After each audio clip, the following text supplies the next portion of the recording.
Jenderal Besar Raden Sudirman adalah perwira tinggi Indonesia pada masa Revolusi Nasional Indonesia. Sudirman lahir pada 24 Januari 1916 di Desa Bodas Karangjati, Purbalingga, Jawa Tengah. Ayahnya bernama Karis Kartawiraji yang bekerja sebagai mandor tebu pada pabrik gula di Purwokerto, sedangkan ibunya bernama Siem.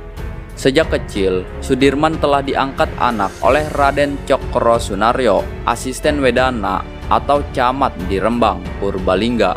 Setelah pensiun, keluarga Cokrosunaryo menetap di Cilacap. Perjalanan pendidikan Sudirman hingga menjadi guru. Pada usia 7 tahun, Sudirman bersekolah di HIS, setingkat sekolah dasar di Cilacap. Sudirman menjadi anak yang cukup beruntung pada masa itu. Dia dibesarkan dengan cerita-cerita kepahlawanan, diajarkan etika dan tata krama priayi, etos kerja dan kesederhanaan rakyat jelata. Sudirman dididik penuh disiplin. Dia harus membagi waktu antara belajar, bermain, dan mengaji. Meski hidup berkecukupan, keluarga Sudirman bukanlah keluarga yang kaya. Setelah tamat HIS, Sudirman masuk Mulo atau setingkat SMP. Setahun kemudian, dia pindah ke perguruan Parama Wiworotomo dan tamat pada 1935. Selanjutnya, Sudirman menjadi guru di HIS Muhammadiyah. Sebagai guru, dia mengajarkan pelajaran moral dengan menggunakan contoh kisah wayang tradisional pada murid-muridnya. Sudirman dikenal sebagai guru yang adil dan sabar. Dia senang mengajar dengan mencampurkan humor dan nasionalisme. Hal ini membuatnya terkenal di kalangan murid-muridnya. Pada masa pendudukan Jepang, rakyat kesulitan mencari bahan pangan. Kondisi ini menggerakkan Sudirman untuk aktif membina Badan Pengurus Makanan Rakyat BPMR, badan yang dikelola masyarakat, bukan buatan pemerintahan Jepang.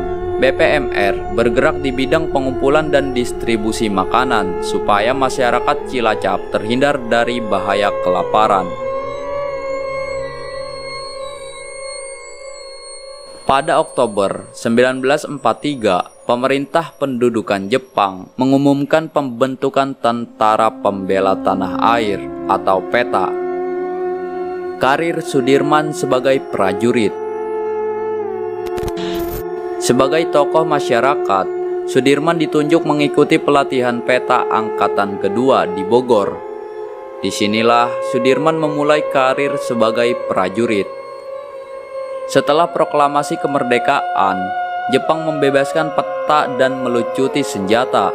Semua anggota PETA disuruh pulang ke kampung halamannya. Pada 22 Agustus 1945, Panitia Persiapan Kemerdekaan Indonesia membentuk Badan Keamanan Rakyat. Sudirman dan rekannya sesama tentara PETA mendirikan cabang BPR di Banyumas pada akhir Agustus. Sudirman berusaha menghimpun kekuatan BKR bersama Residen Banyumas, Ishak Cokro Adi Surjo, dan beberapa tokoh lain. Dia melakukan perebutan kekuasaan dari Jepang secara damai. Komandan Batalion Tentara Jepang, Mayor Yuda, menyerahkan senjata cukup banyak. Karena itu, BKR Banyumas merupakan kesatuan yang memiliki senjata lengkap. Setelah Tentara Keamanan Rakyat TKR terbentuk, Sudirman diangkat menjadi Panglima Divisi 5 Banyumas dengan pangkat kolonel. Sudirman mulai menderita sakit dan diangkat menjadi jenderal. Melalui konferensi TKR tanggal 12 November 1945, Sudirman terpilih menjadi Panglima Besar TKR atau Panglima Angkatan Perang Republik Indonesia. Saat ini, Sudirman sedang menderita tuberkulosis. Perang besar pertama yang dipimpin Sudirman adalah Perang Palagan Ambarawa melawan pasukan Inggris dan Nika Belanda. Perang berlangsung pada November hingga Desember 1945.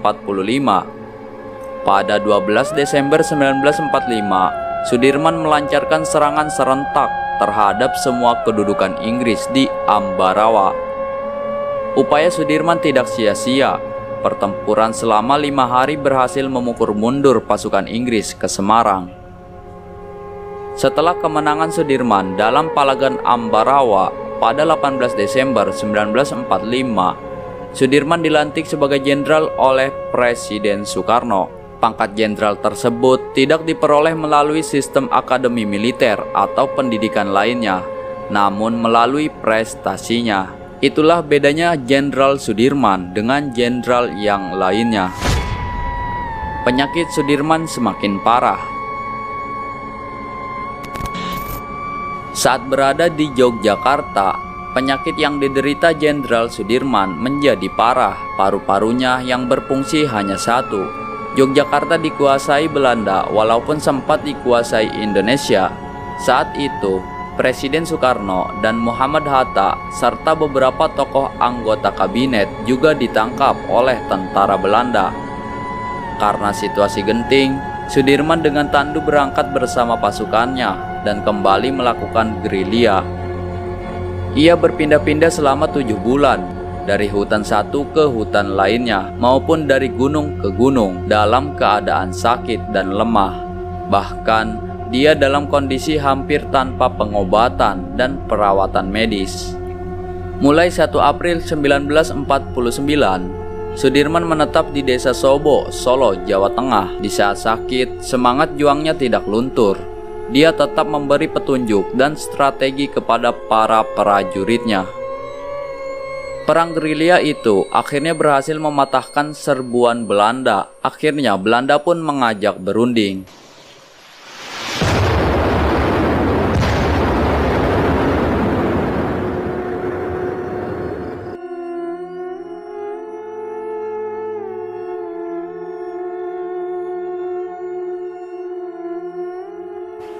Sudirman sebagai pahlawan pembela kemerdekaan. Sudirman diminta untuk kembali ke Yogyakarta karena perundingan dengan Belanda tentang angkatan perang. Tidak mungkin tidak dihadiri panglima besar di ibu kota. Pada 10 Juli 1949, Jenderal Sudirman dan rombongannya kembali ke Yogyakarta untuk menyambut kedatangannya.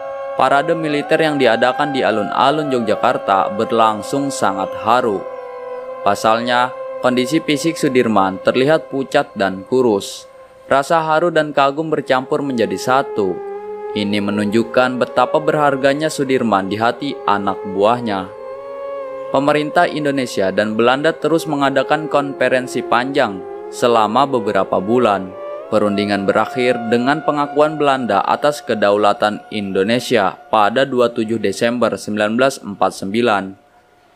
Pada saat itu, Sudirman diangkat sebagai Panglima Besar TNI di negara baru bernama Republik Indonesia Serikat.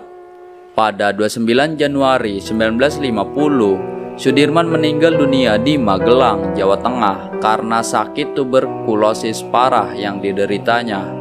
Ia dimakamkan di Taman Makam Pahlawan Kusumanegara di Semaki, Yogyakarta. Ia dinobatkan sebagai pahlawan pembela kemerdekaan.